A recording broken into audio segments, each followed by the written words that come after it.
More than a dozen protesters were arrested for blocking traffic as President Trump addressed the UN General Assembly. Alice Gaynor is live outside the UN with more on the president's speech. Alice? President Trump is meeting with Middle East leaders this afternoon in what he calls his most important meeting having to do with Gaza. Earlier today, his address lasted just under an hour, and during it, he heavily criticized the UN.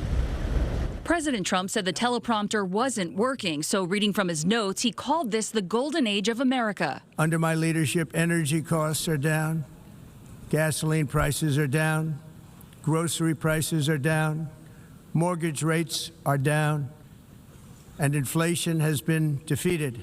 Mortgage rates are down, but inflation is up. Grocery prices are also up, energy prices are down overall, but electricity bills are up, and gas prices are a bit higher since his inauguration day. Trump also touted his administration's efforts to crack down on border protection. It's time to end the failed experiment of open borders. You have to end it now.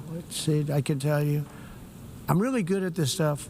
Your countries are going to hell. Regarding trying to end the war in Ukraine, Trump claims he thought it would be easy, given his relationship with Russia's president. It was supposed to be just a quick little skirmish.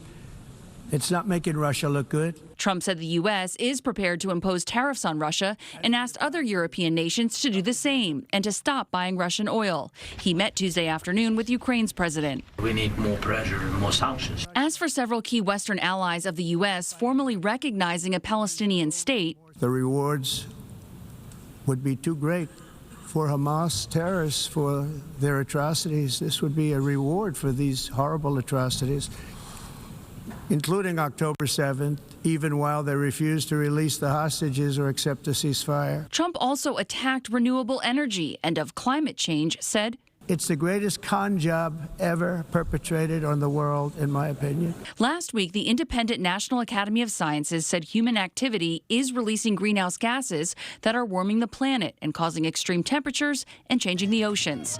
Demonstrators weighed in. None of us are going to survive if we don't take care of the earth.